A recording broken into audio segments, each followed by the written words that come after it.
Hello, I am Dr. Raymond Moody, and I am just so delighted to be here today with two people who have been very influential in my life. Jeffrey Olsen, who is a graphic artist, and Dr. Jeff O'Driscoll, who is an emergency physician. And I have spent a lot of time since I was 18 interviewing people with near-death experiences and studying that phenomenon, and always realized it's nothing to do with oxygen deprivation to the brain, because even one of my own medical school professors told me that she had resuscitated her own mother, and during that time had a full-blown near-death experience, even though there was certainly no oxygen deprivation to her brain. But I just didn't know what to make of this until about, some years now. I interviewed Jeff Olsen, the artist, and he told me about a near-death experience he had had. And then in our subsequent communications, some time later, he told me that he had raised this, told the story to his doctor, who talked about a concurrent experience that he had had. And so that was the point, Jeff O'Driscoll, that I sort of sighed and gave up and said, well, this is the afterlife. And I am just so pleased to have you two here. And my thought was, I would kind of like if Jeff, you would just sort of talk about your horrendous wreck and the events that happened. And then when it gets to the point where Jeff can bring in and relate his perspective on what was happening, I think that people listening to this, I'm sure, will be profoundly moved in the interaction that you two had. Wow. Well, thank you, Doctor. And it can be confusing where I'm Jeff Olsen and this is Jeff O'Driscoll. So you've got Jeff O and Jeff O. But we've just decided you can call me Jeffrey and you can call him Dr. Jeff, and then we keep everybody straight. And Raymond, what an honor for us to be with you. I mean, you've been a dear friend for years, and actually you were influential in me ever sharing my experience publicly. And certainly you were influential in me ever writing a book about it, because otherwise I was very guarded and kept it to myself. And I also want to be clear that it's now been 20 years since the accident. I mean, I really couldn't speak of it for years without being emotional and crying. And I'm going to condense it tonight so that we can get into the dialogue of the shared death experience, which was amazing. The interesting thing to know is that Dr. O'Driscoll and myself never met before my accident. He saw me for the first time when I was flown into a level 1 trauma center, and I was simply a patient coming in. And actually, he was the first one to share. I had not told anybody what had happened to me until he and a nurse came and shared their experience. And then it seemed to open up a space where I could say, wow, I'm safe. I could speak to the doctor about it. And I actually had an ulterior motive. I thought, he's a clinical physician. If I'm crazy, he'll tell me, you know, you should have a psychiatric evaluation or something. But it actually developed into a place where we became friends, and we would discuss things like this often. And 20 years after the fact, here we are sitting together, and we still like each other, and we still go have lunch, and we still discuss deeper, meaningful, even spiritual things, if you will. But my accident and my near-death experience, and the near-death experience was the result of a horrific automobile accident. It was a single car rollover. It was myself, my wife, and our 2 children were in the car. And I had set the cruise control at 75, and I was actually driving with my left hand, and I was still holding on to my wife's hand with my right hand. And I know that my youngest son was asleep in the back seat because I had checked in the rearview mirror before we had trouble. And yet my youngest son was sleeping. My oldest son, who was 7 years old, was playing in the back seat. And that's kind of the context. My wife's sleeping, the baby's sleeping, my 7-year-old is playing, and I'm driving. Now, to the best of my recollection, I must have dozed off at the wheel. I recall, you know, swerving to the right. I overcorrected to the left. And in that process, the car began to roll. And not off the road, but down the road, propelled at 75 miles an hour on the concrete. It was a horrific accident. Accident reports say the car probably rolled 7 or 8 times. And I blacked out for most of that, but when I came to, or when I was conscious of, wow, what happened, when the car stopped, the first thing I heard was my oldest son, 7-year-old Spencer, crying hysterically in the back seat. And as a father, I thought, I've got to get to him. I have got to get to my son. And that's when I realized I could not move. I was pinned either to the floorboard or the seat. I could not tell. I was struggling to breathe. I was struggling to maintain consciousness. And there was incredible pain, but I had no idea of my injuries. I only knew that I wanted to get to my son, who was hysterical in the back seat. What had actually happened is that both of my legs had been crushed. My back had actually been injured and cracked. My lungs were collapsing. My right arm had almost been torn off. There was no muscle through the rotator cuff or anything holding it together. And then the seat belt had cut through my midsection and ruptured all my intestines. I had no idea. All I knew is my son's crying, I've got to get to him. But then was the brutal reality that no one else was crying. And that's when I realized and knew that Tamara was gone, my wife, and that Griffin was gone, my son. And I say this, I really don't talk about, this is the darkest moment of my life. I saw what had happened to Tamara, and because she had reclined her seat back to sleep, the seatbelt had not restrained her properly, and she had suffered some pretty severe head trauma, which took her life instantly. And Griffin, my little boy, his car seat had broken apart.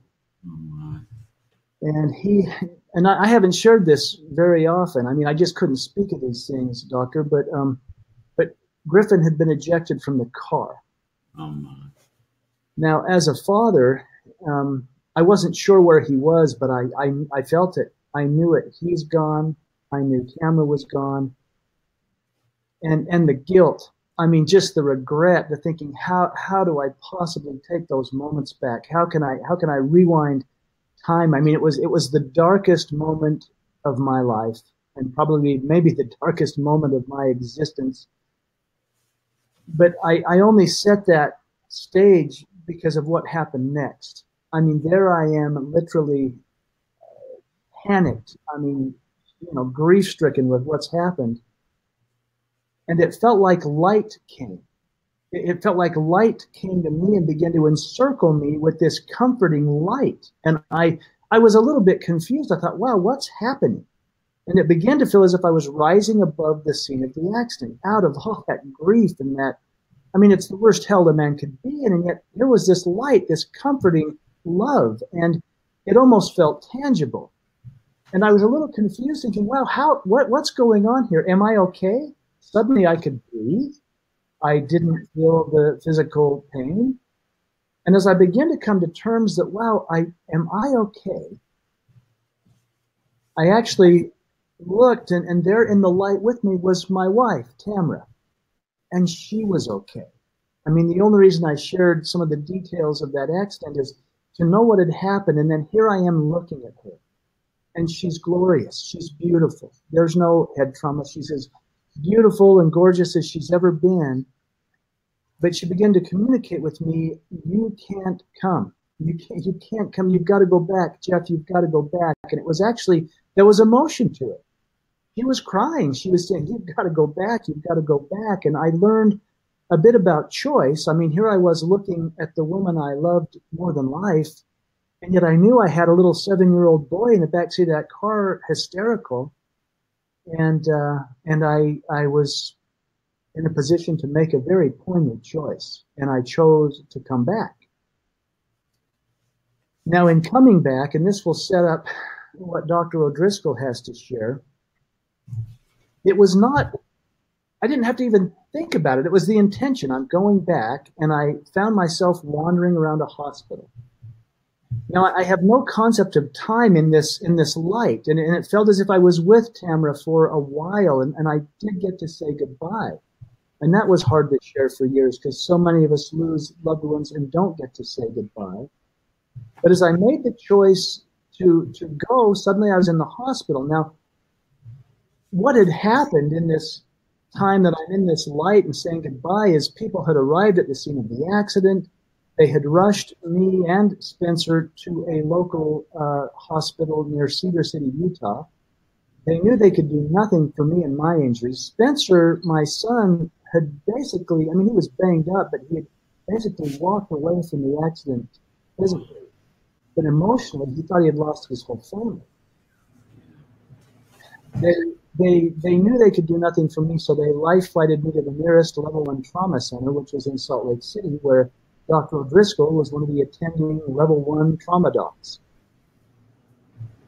I had no idea. All I knew is I had crashed the car. I had said the most poignant goodbye I would ever say. I had made the choice to come back, and I'm wandering around the hospital. And I'm seeing the doctors and the patients and the nurses and the families of the patients. But I'm seeing everybody completely differently. I mean, these were strangers in life in this room, but everybody I saw, suddenly I knew them perfectly.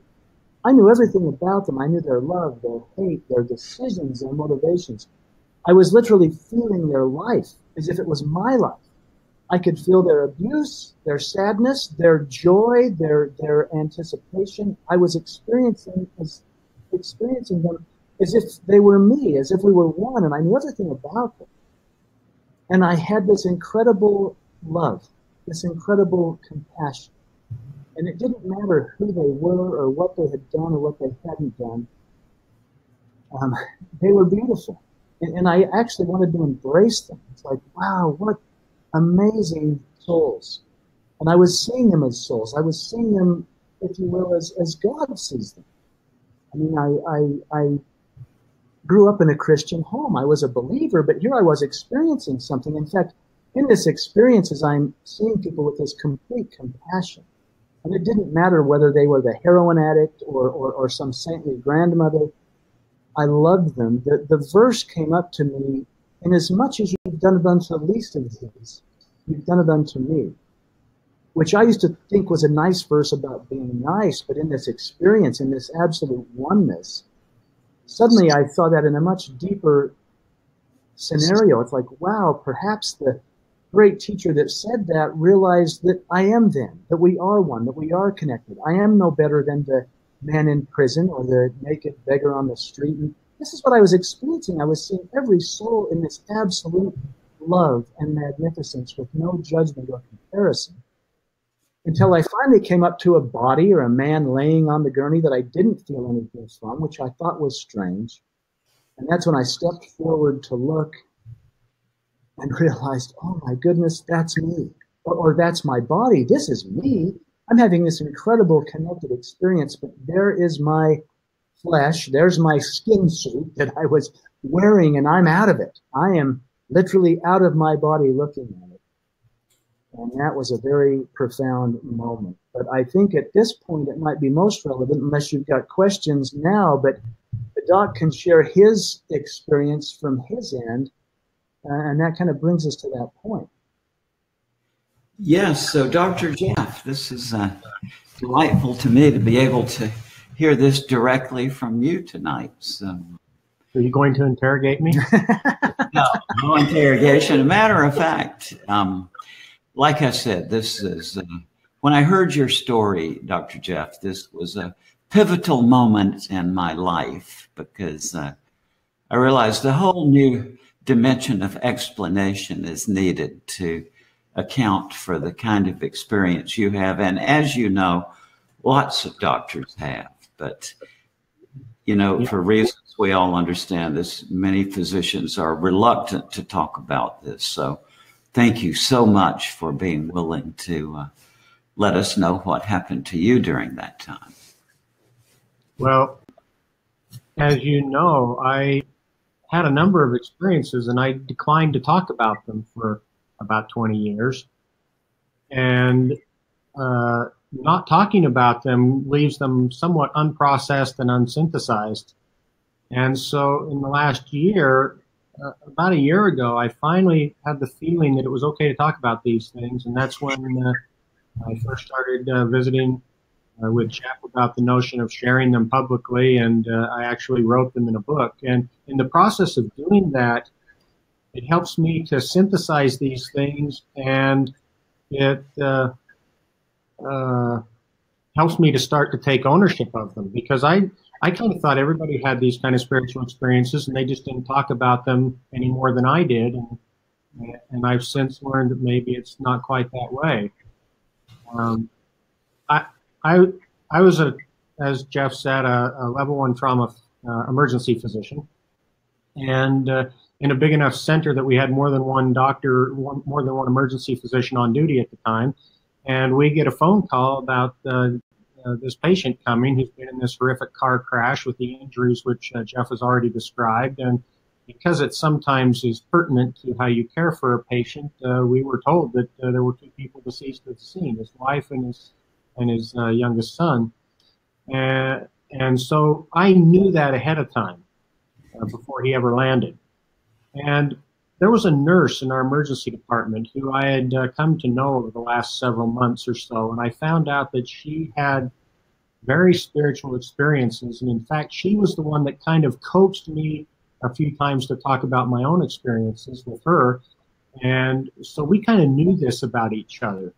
And I was just blithely going about my business elsewhere in the department when Jeff landed and was taken into the trauma room where the team was assembled to take care of him.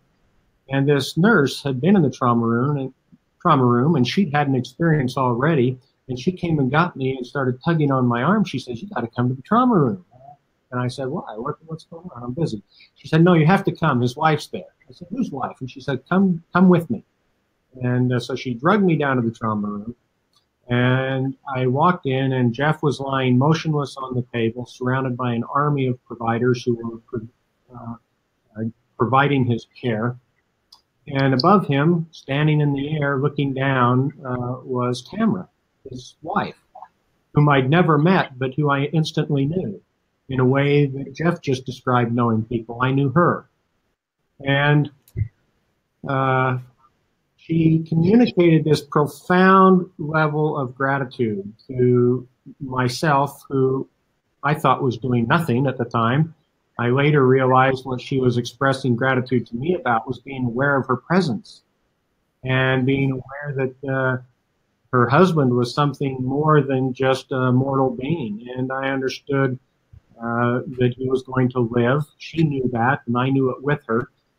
It wasn't some knowledge that's being forced upon me. Rather, it feels like it's floating in the air, in the ether, if you will, and for sensitive souls to just reach out and embrace it and take it in. That's the way knowledge comes spiritually for me. And she was thankful for everyone that was doing anything to provide care for Jeff. And I walked over and looked down at his leg, and I knew at that time that he was going to lose his leg. I could tell from the injuries he had and the timeline from his accident that he was likely to lose that leg.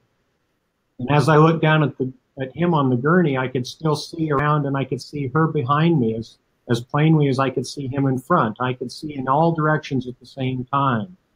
And whereas Jeff describes this profound sense of knowing other people, and he'll later probably tell you about this sense of not feeling a judgment toward these other people, about seeing their life in context. I had all of that as well. But what was really profound for me at the same time was I was able to see my own life in context. And I struggle a lot with self-doubt and self-judgment and self-criticism. And when I'm in spirit, as I was on that day, that was all gone, and I saw myself as everybody else. Everybody's the same. There's no labeling, there's no separating, there's no criticizing or judgment. And so I had that experience in the trauma room, and I hasten to point out that one of the reasons I think I had this experience was because there were other doctors there taking care of Jeff, and I had absolutely no responsibility for his medical care. When I'm very busy taking care of a patient that's critically injured or severely ill and needs my undivided attention, I rarely have such spiritual experiences. More often they come when I don't have medical responsibility for that patient, and my heart and my mind and my spirit, if you will, are open to these more spiritual experiences. So I sent Jeff off to the OR, and I walked out of the trauma room. I completed my shift, and I went home, and I didn't really think much about it. I never expected to see him again. And although it was a profound experience, I'd had other experiences that were similar. And so I wrote one brief sentence in my journal and went to bed and never gave it another thought for about a month. Mm-hmm. And what was that sentence? I think what I wrote was, it was an impressive experience. Yes. And, you know, you and I both know that lots of doctors have this. The most common one I hear from people is, what is that light? I hear doctors ask me, like, they see something leave the body at the point of death. Yes. And Dr. Jeff, I've seen that too, Raymond. Yes. I saw a camera outside of her body on that day. Mm-hmm. But on other occasions, I've actually seen people at the time of death leave their body, stop, pause, look around, sometimes communicate with me before they leave the area. And they're always grateful. Yes, yes, I hear this. I've heard from so many doctors who say that they can see the patient standing there as they're operating on the body or trying to resuscitate the body. And I've recently realized that this is, I gather, fairly common among paramedics and criminalists too. A young woman from New Orleans who had been a criminalist already for some years, and she told me that when she first started her work, her job initially was to go through the belongings of the bodies that they found. And she said it happened on multiple occasions when she was doing that she would see the apparition of the person standing there beside her. So after several years of this, she finally got up courage to ask among her colleagues, and they acknowledged that a lot of people don't initiate the conversation, but if you bring it up, suddenly they start chiming in and saying, you know, I had an experience similar to that. And once you start to have the conversation, it's a very common shared experience that people have had. That's right. It is. And even occasionally, I gather, it happens. I've had quite a number of cases where the bystanders who were a loved one or a relative of the person who was dying would empathically co-live the dying life review. And but just a few years back, we got a communication from a surgeon to whom that had happened, or an emergency room doctor who was called to the ER to resuscitate a patient he had never met before. But he said as the patient was dying, he was surrounded by all these images, which were the life memories of this dying patient. So something goes on in the scene of death. There is some sort of change. Yes. And as you mentioned earlier, just to elaborate on a little bit, a lot of people chalk near-death experiences up to an anoxic brain or drugs or temporal lobe seizures or a half a dozen or a dozen other possible medical explanations, none of which really hold muster very well when you actually start to study them. But no matter what you propose, it's hard to explain the shared death experience. Yes. How does the perfectly healthy person who happens to be nearby have this profound out-of-body experience? That's right. They're not seizing. They're not anoxic.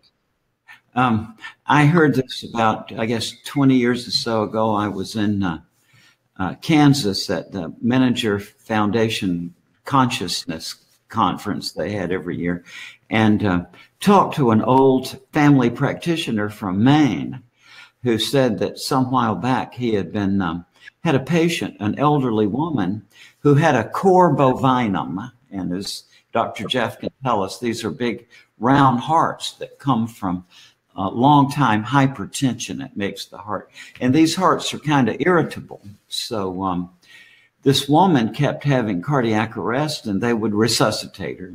And finally, she said, "Look, I'm tired of this. I've had a full life. I'm ready to go, and let me go." But you know, as Dr. Jeff and I know, this is easier said than done. You know, and really, and sometimes it's hard to get the medical people to back off, and so they were reluctant. But the woman's companion, who had known her all her life, was there, and the companion spoke up and said, "It's okay, I'll stay with her while she goes. It's all right with me." So this other woman there was with her, and pretty soon the woman did have another cardiac arrest. But when it happened, her friend was embracing her. And so when she felt the heart stop, it startled her, and she grabbed, and then the heart started again. So, "Oh, I'm sorry, you know, it won't happen again."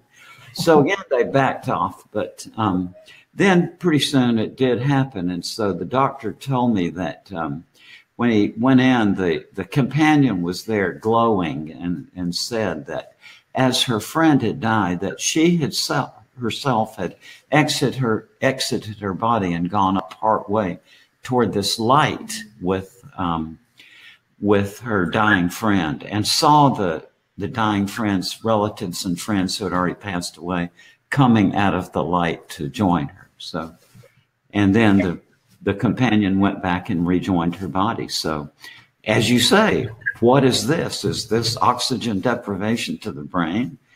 You know, I had a communication just recently with an oncologist who deals with people near the end of life all the time, and she expressed some regret that she'd never actually had one of these spiritual experiences. She'd never had a shared death experience because she usually is not there when the patient actually passes. Mm-hmm. And she said, but on one occasion I was there, and I felt that the person, I felt their essence leave the room, and it was a profound experience. I said, whoa, wait a minute. You just said you've never had a shared death experience. If you felt her essence leave the room and it was a profound feeling, you have had a shared death experience. And she goes, oh yeah, maybe I have. And so talking about things helps people to process them and realize what is really going on. It does. And this is something I think that is about to open up in the medical community. I don't know how your sense of it is, but I see that there's been a ground shift recently. I think partly because of this wonderful book, The Science of Near-Death Experiences, edited by John Hagen from the University of Missouri Press, where a lot of physicians who've studied near-death experiences or had near-death experiences themselves are opening up about their work. And so I think that the time has come really where this is now going to come out. There's so many thousands and thousands of people who have, doctors who have had some sort of extraordinary experience during the death of a patient. I think that the time has come we can open up and talk about this. Yes, the time has come for me personally as well. In the year since I wrote my book and published it, I've spoken a few times, and invariably I feel good about sharing my experiences because it helps people. They come up and talk to me. They write me emails and text messages, and they get something beneficial from me sharing, and that makes me glad I decided to share. You know, years ago, in fact, in the first year after Jeff's accident, he had an experience where I wrote in my journal after we talked that he had finally decided he was going to share his experience to help people, not at that time with groups or writing it down, but one-on-one. Mm-hmm. And it was later that he had his profound experience at the scene of the accident where he was told, you need to write this down and people will heal. And I've seen that healing a little bit in my own life when I've shared with people, and it makes me glad I made that decision. Well, it's been interesting because, you know, I never had any intention, Raymond, of writing a book. I didn't even have any intention of sharing my experience. But when I got that profound, message, calling, whatever it was, to share my experience and people would heal. I mean, the emails and the notes and the letters and the cards that come in from people saying, wow, I got this, or I learned that, or I found comfort. I lost my child or my spouse, or even I lost my father or my grandfather. It's been amazing to see that collectively in our consciousness of humanity, we at least want to have the conversation. You know, it's not like we're hiding from it anymore. And I hid from it for years. I mean, part of it was the grief. I just couldn't talk about it. But the other part was people are going to think I'm nuts if I said I had this experience, or they're going to think I'm trying to be special when, you know, nobody's special. We're all special. But I'm finding that he's special. I'm not. He is. He's a great guy. There's a space now where it's safe, and it reflects what our personal experience was. I didn't dare talk about what had happened. And then when a medical physician who I didn't know, he wasn't my family. I mean, if I'd have said to my mother, well, gosh, I think I went to the other side, she'd have said, of course you did, my dear, and we love you. But here was somebody that was not in the family. He wasn't a friend. He was a clinician. And he said, I had an interesting experience when you came into the ER.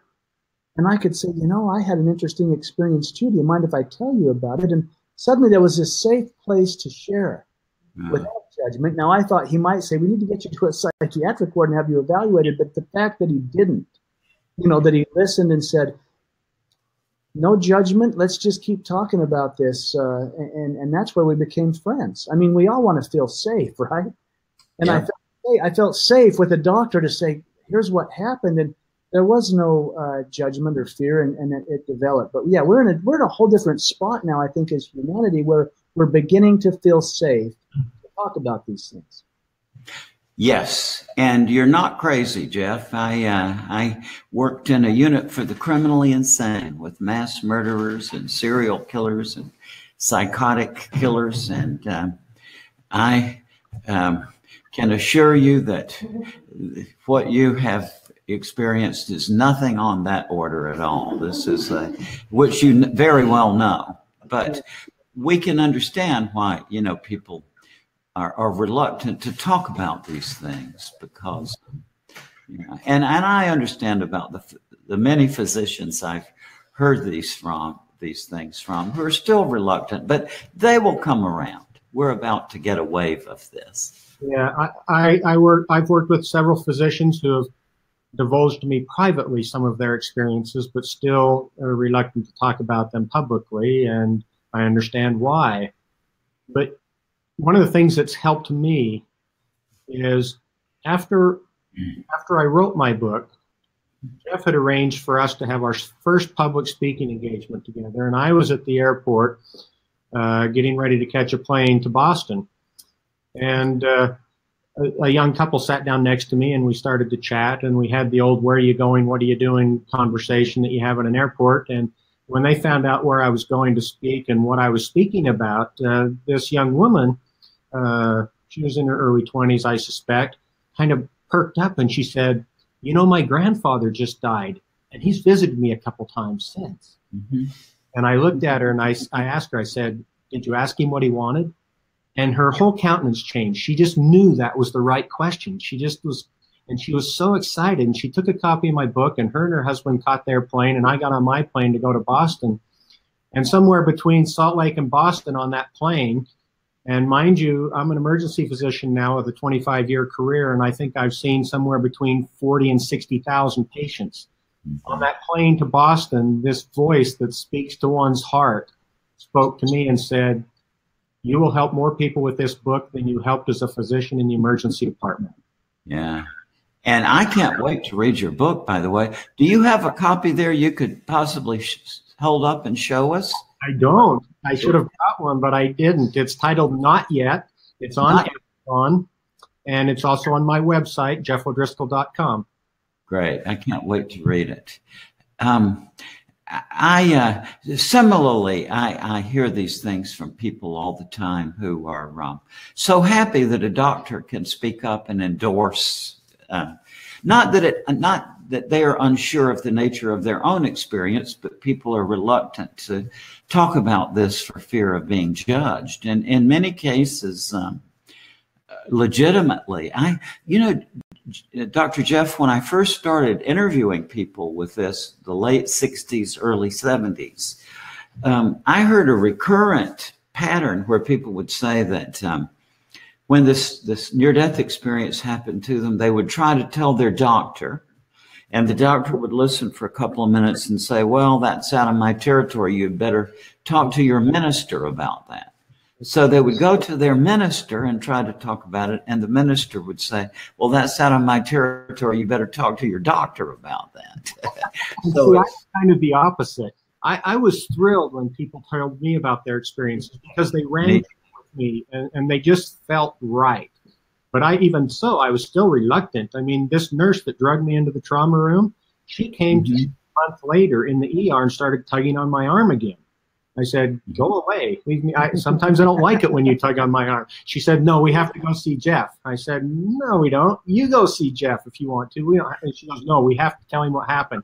So she drugged me kicking and screaming to his hospital room a month later and kind of forced us to share our experiences. And that's what started our friendship. Oh, that's terrific. And that's I had that kind of nurse that in my career once. I was my third year in medical school, and it was the OBGYN ward.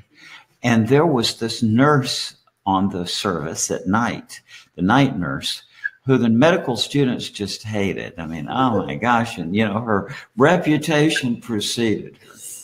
Well, I went there and I thought, this is a really nice person, all right? And so she and I had a really neat, interaction. And she sort of sensed that I was, I don't think I had told her about my work with near-death experiences, but one night, sort of sensing it, she came in and she said, "Raymond, that patient down in room, whatever, was going to die tonight." And I said, "Oh, well, how do you know?" And she said, "I just went in there and I saw an apparition standing by the bed. And that I've come to know that when you see a figure standing beside the patient's bed, that means the patient is." And sure enough, the next morning, the patient passed away. And so there's this vast lore of medical personnel who experience these things, but it's kept quiet. And that in itself is an extraordinary phenomenon until somebody finally breaks the ice and all of a sudden people start speaking up. Yeah, I think actually these experiences are more common than we really acknowledge among doctors or just, regular folk like me. I mean, it's interesting. And I don't think you have to die to have an experience with the divine. I mean, I had a horrible accident, but I think many people can get in tune or in touch with that more refined part of ourselves, that higher vibration. I mean, I love that we are beyond human. This is from my perspective. We're divine beings. Our soul knows and remembers, but we're playing this silly game in life where we forget. We don't know who we are. We're almost experiencing what we're not to embrace or remember that we are divine, regardless of our station in life or even some of our choices, that we literally are here having this experience, that our soul will expand and grow, and that there is no death. And that sounds pretty brazen sometimes. I grieved bitterly for years, even with what I had experienced, but realizing that this is somewhat of a stage and we're all having our experience here and learning from each other, and yet we go on to the next realm. And I'm sure there at some point, Raymond, we're going to all gather in a room and laugh about it and say, wow. I think so. I think wasn't that crazy? And wasn't that strange? And yet then we'll probably cry in absolute gratitude and say, but wow, here's what I learned. Here's what that taught me. Here's what my soul, which is eternal, now knows because of that very thing that either you did to me or that happened or that we went through together, and we'll just embrace and shed tears of happiness saying what a beautiful gift life is. Elie Wiesel said, God made man because he loves stories. I love that. What is your life but your story, right? And so this is a kind of play, which I think the reason why we have theater is that Aeschylus and Sophocles and Euripides essentially understood that fact of life that I saw in my year in geriatric psychiatry with very sharp patients I had who were there for a situational thing. But repeatedly I heard the words, Dr. Moody, the older I get, the more it seems to me when I look back at my life that it has been a play or a script. And that sensation sort of increases with people in age. I heard Joseph Campbell say that one time too. And so like you say, Jeff, I think it's when we get through this, we look back at it.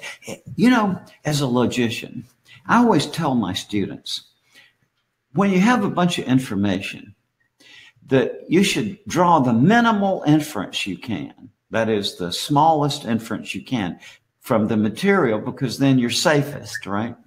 But even let's take what we know about these these life reviews, for example, that we see everything we've done in our life review through the eyes of the other participants, right? And you can draw absolutely an inference from that is pretty startling, and that is that apparently for many of us, life is a two-phase process. We live life forward as the actor or protagonist. Then there's a 180-degree turnaround, and in a timeless state, you review all of those actions from the point of view of the other characters.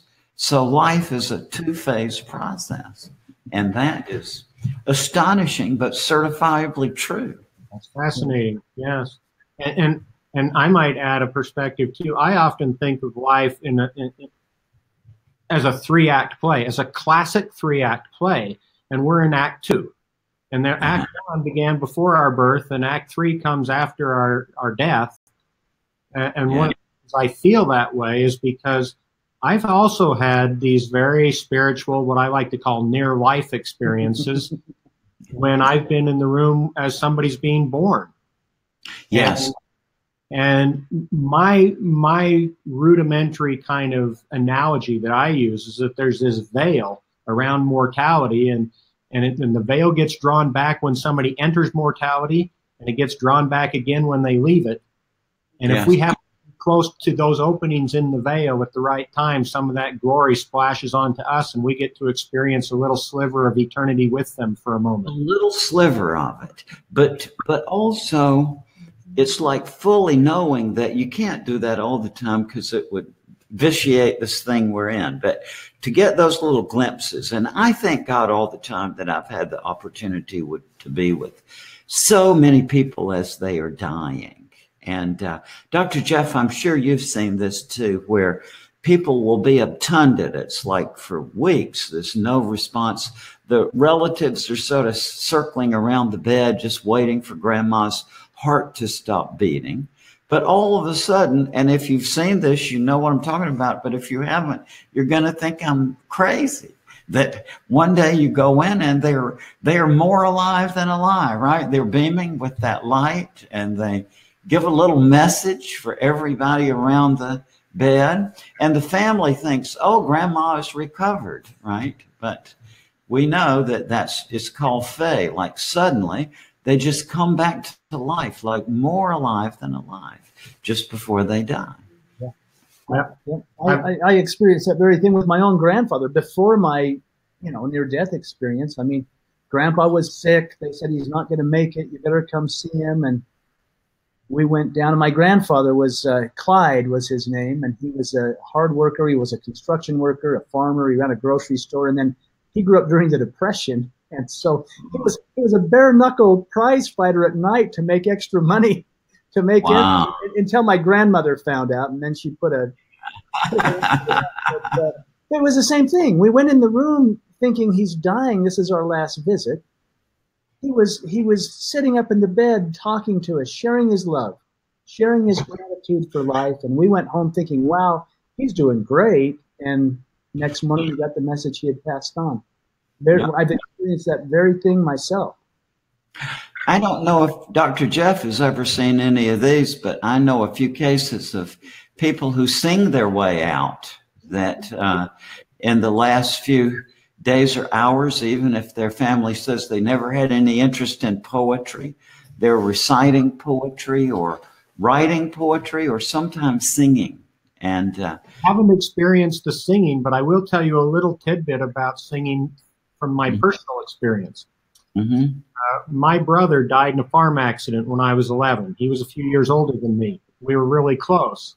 I never thought of him as giving me a gift until recently, but people asked me about when I started to have my experiences, and I kind of think my brother's death might have had something to do with it. And 20 years after his death, I had one of those messages come to me that said, you need to go talk to your mother because there's things about your brother's death she's never told you. Wow.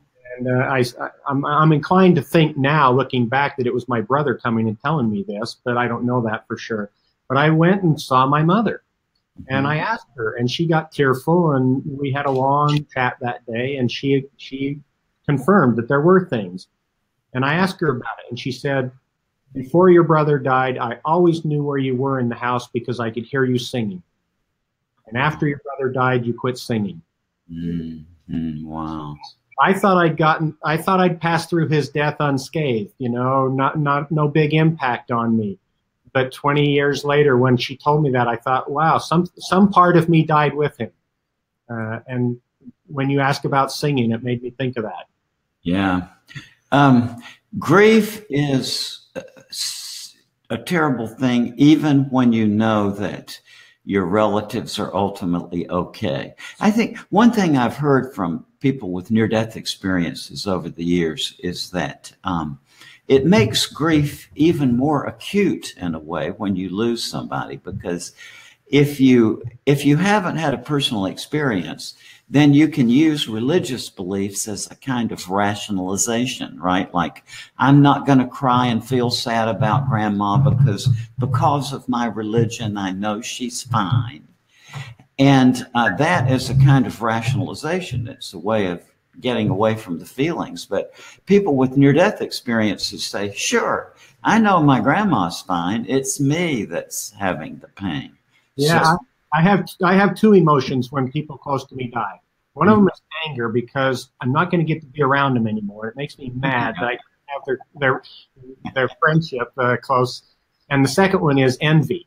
I think, oh, they get to go on, you know, and I want to go too. And I know Jeff's felt that way sometimes. Oh, yeah. Me too.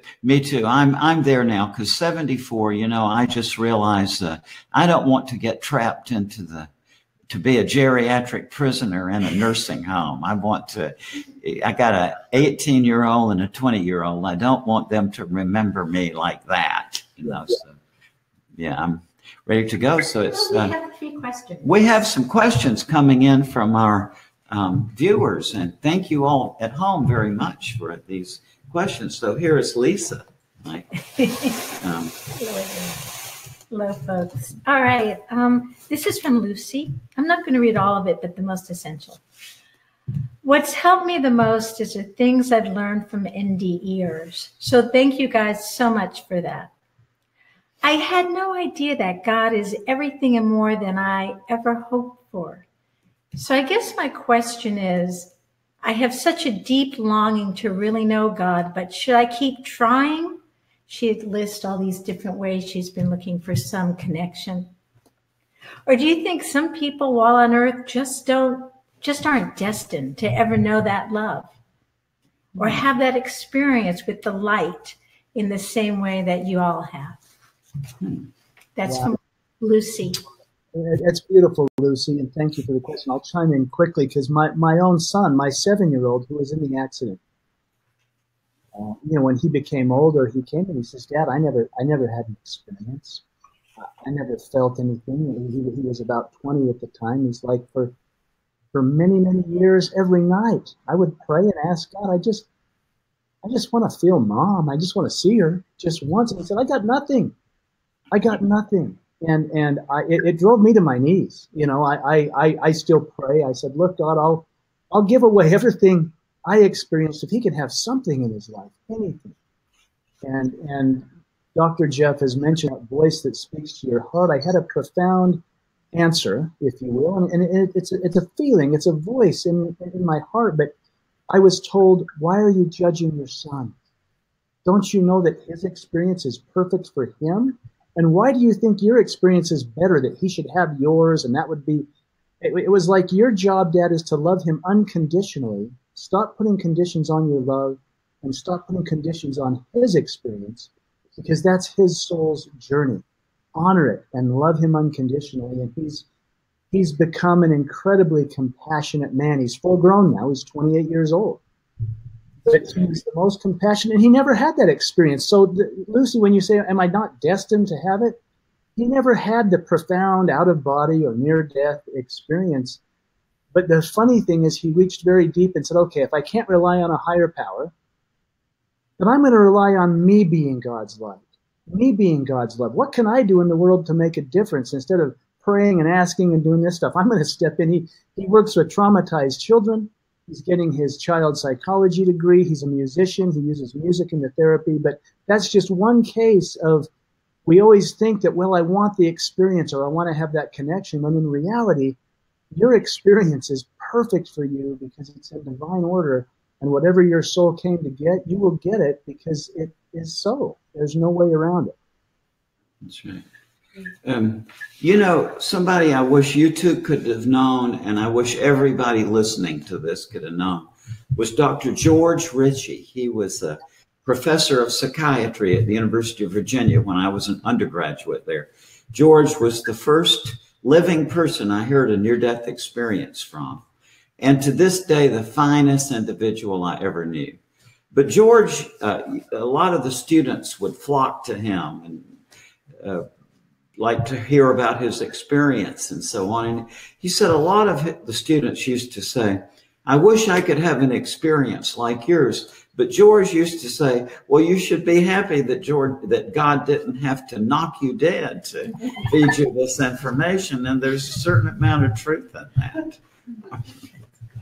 Not everybody gets to have a friend who's been kicked out of heaven. Yeah. That's right. I had to come back. I have no fear of death, and the consequence is I grew up thinking life was a test, and God was testing me, and I was failing the test because I wasn't living up to the ideal that.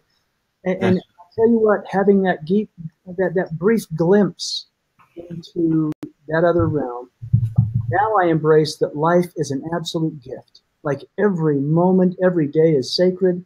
And the relationships we have and the feelings we have and the emotions we experience, good or bad, and that's simply my judgment of it. That was the funny thing. I can judge it as good or bad, but the entire universe is giving me a gift for my soul and for my experience. And it is beautiful. It's a beautiful thing.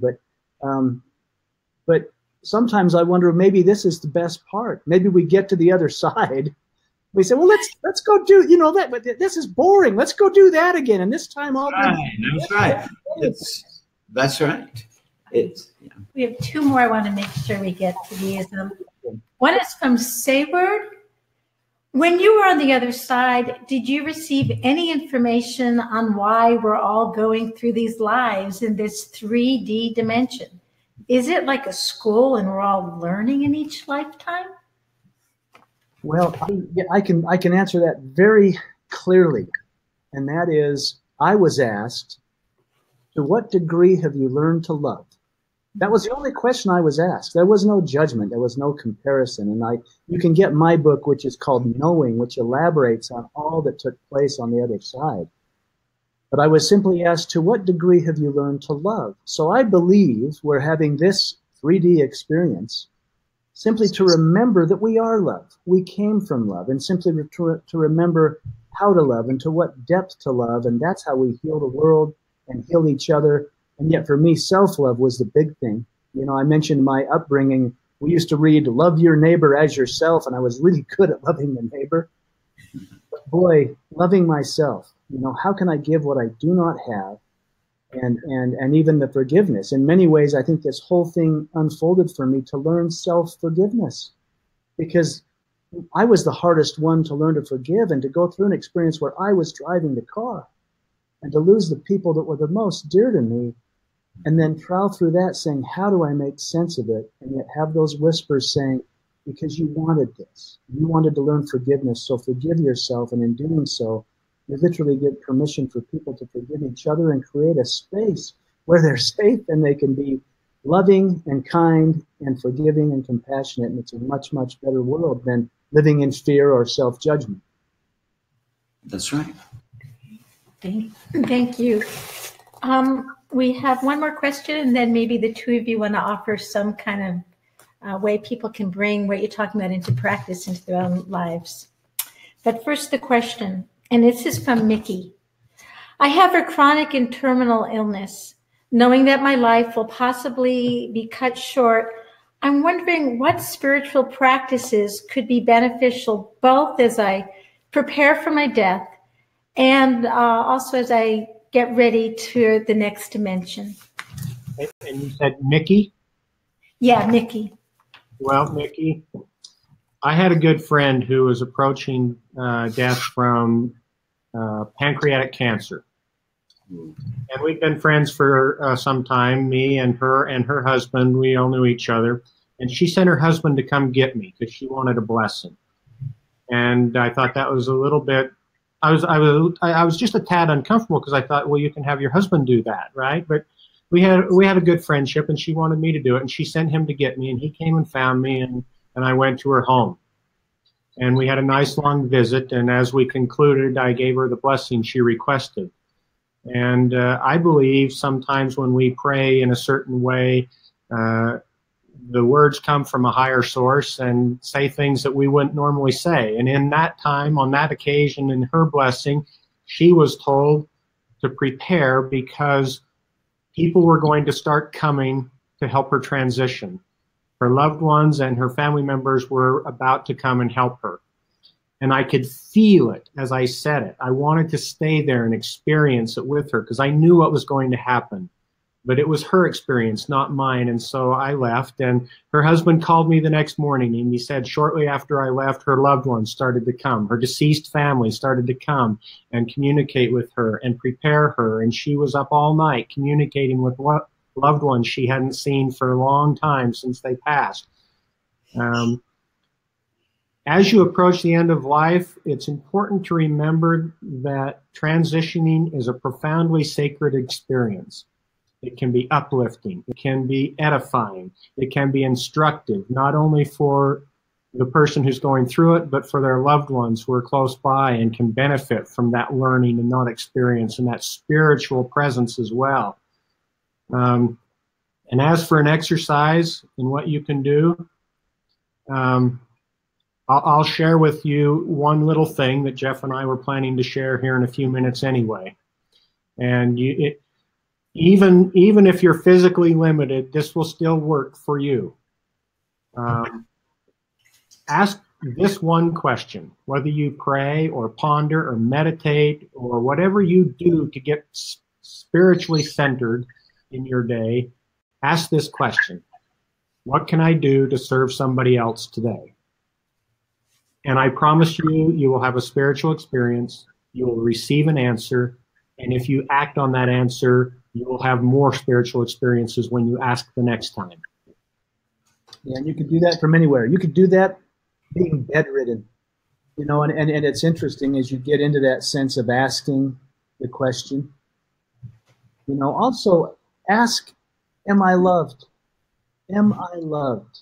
And see the feelings you might have in your heart or what might come into your space when you ask those type of questions. It's profound when we just quietly connect. to the divine and open ourselves up to receive what that message might be. Not with the words we say, but by literally opening up our heart and feeling what flows in a very quiet but powerful way. And it's very important. Jeff and I have talked about these things a lot. We've been friends for 20 years, so sometimes we can complete one another's sentences. And let me just add, it's very important when you ask those questions, either one of them, don't be afraid to wait for the answer. And wait a while, and be quiet, and listen, and feel. And the answer will come. Sometimes we just get so impatient, we just don't let it come. Yeah. Surrender is the most powerful prayer.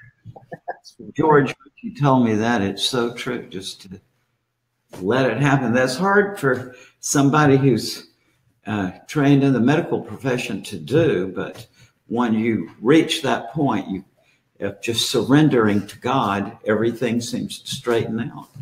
Yeah. So incredibly, our time is up, and I just want to say thank you so much. I have known Jeffrey for quite a while, and Dr. Jeff, what a treasure, and just honored to meet you, because you have you played a pivotal role in my life when I heard your story from Jeff a few years back. I haven't been the same person since that time. So thank you so much for the wonderful inspiration. And I'm looking forward to meeting you in person. I think we're going to have some upcoming engagements where we can be together in person, and I'm determined to make that happen, and I'm looking forward to it. Terrific. I'm simply honored to call you both friend. I mean, what an honor to have men like this in my life, and to count on you and to be inspired by you. So thank you. Love you guys very much. Looking forward to seeing you again. Love you too. See you soon. Bye-bye. Bye. That was terrific. Oh, wonderful. Thank you so much.